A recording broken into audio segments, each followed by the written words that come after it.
La perversion de la cité commence par la fraude des mots.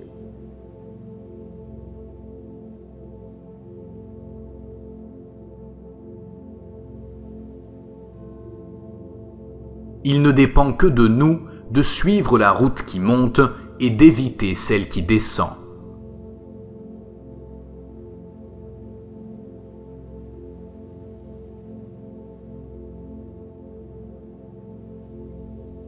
Tout corps couché prend la ligne de l'horizon de l'âme. L'endormi devient le réveillé de l'ombre.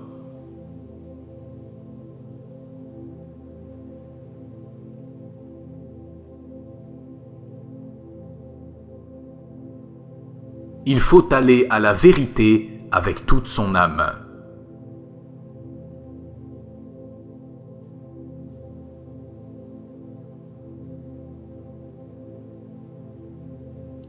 Les yeux de l'esprit ne commencent à être perçants que quand ceux du corps commencent à baisser.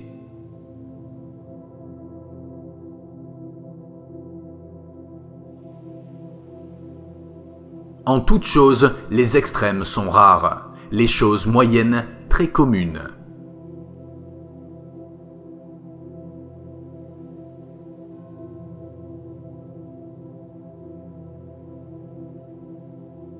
Ils ne craignent pas de commettre l'injustice ceux qui la blâment, ils craignent de la souffrir.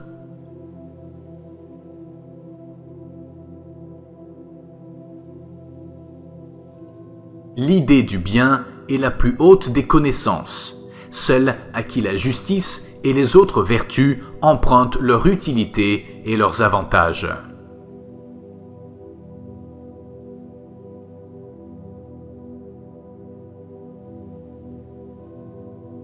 Les sages parlent parce qu'ils ont quelque chose à dire, les fous parce qu'ils veulent dire quelque chose.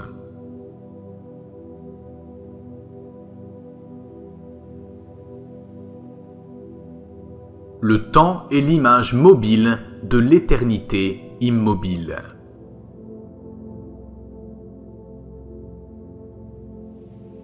C'est la vraie marque d'un philosophe que le sentiment d'étonnement.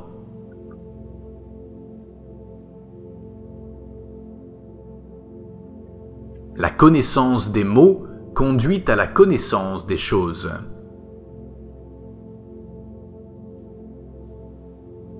La vieillesse est un état de repos quant au sens. Lorsque la violence des passions s'est relâchée, on se voit délivré d'une foule de tyrans forcenés.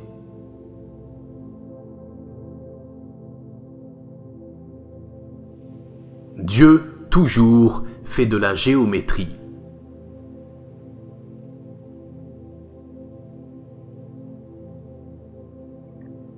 L'excès de liberté ne peut tourner qu'en excès de servitude pour un particulier aussi bien que pour un État.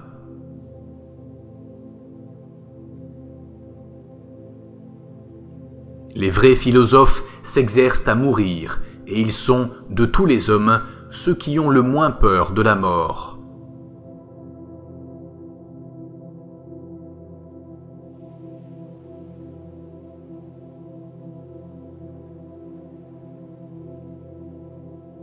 La plupart des hommes ne réfléchissent pas sur ce qui se présente à eux, et même une fois instruits, ils ne comprennent pas, ils vivent dans l'apparence.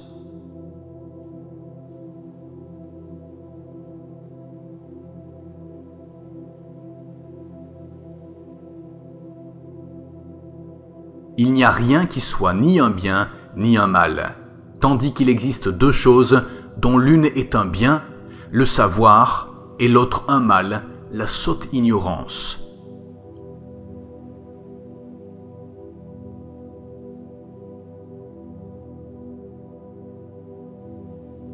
Celui dont l'âme est heureuse ne ressent pas le poids des ans.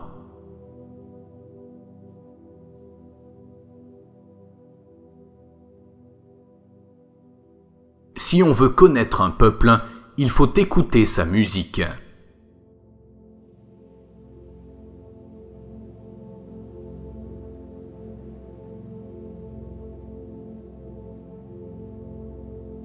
Existe-t-il plaisir plus grand ou plus vif que l'amour physique? Non, pas plus qu'il n'existe plaisir plus déraisonnable.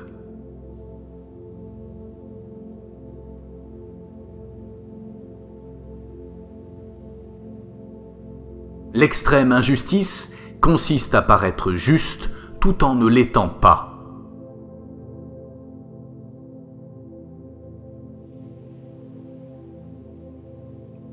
La vie ne dure que durent les reproches.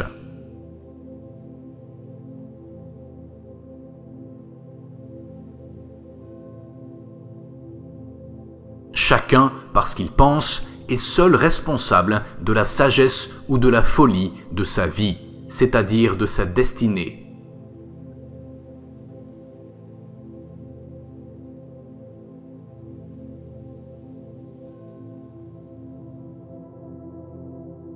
Le premier bien est la santé, le deuxième, la beauté, le troisième, la richesse.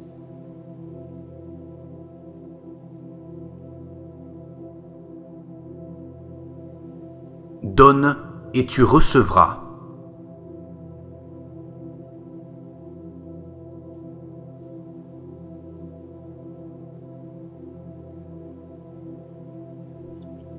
Le principal est que personne, homme ou femme, ne se trouve sans un gardien, placé au-dessus de lui, et que personne ne s'habitue à agir de sa propre initiative, au sérieux ou pour rire.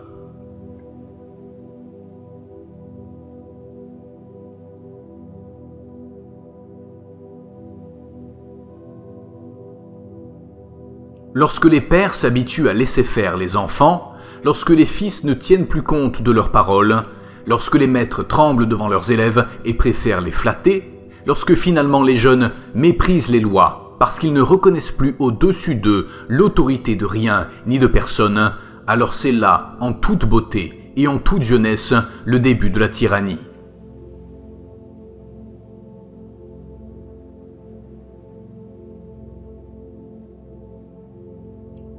Le propre de la sagesse et de la vertu est de gouverner bien.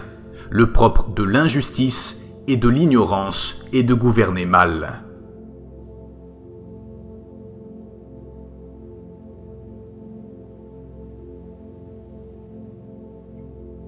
Lorsqu'une cité démocratique, altérée de liberté, trouve dans ses chefs de mauvais échansons, elle s'enivre de ce vin pur au-delà de toute décence. Alors, si ceux qui la gouvernent ne se montrent pas tout à fait dociles et ne lui font pas large mesure de liberté, elle les châtie, les accusant d'être des criminels et des oligarques.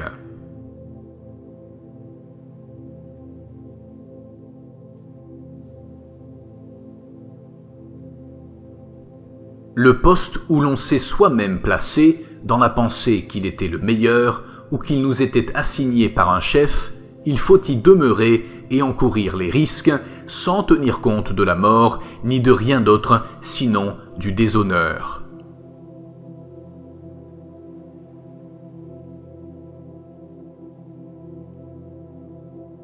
L'homme est un aveugle qui va dans le droit chemin.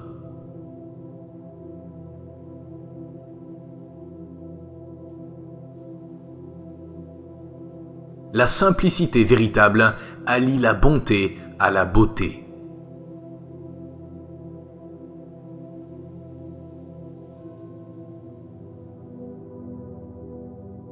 Touché par l'amour, tout homme devient poète.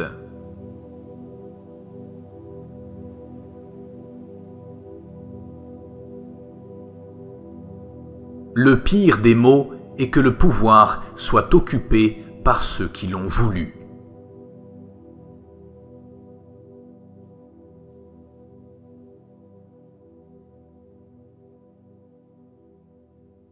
N'use pas de violence dans l'éducation des enfants, mais fais en sorte qu'ils s'instruisent en jouant. Tu pourras par là mieux discerner les dispositions naturelles de chacun.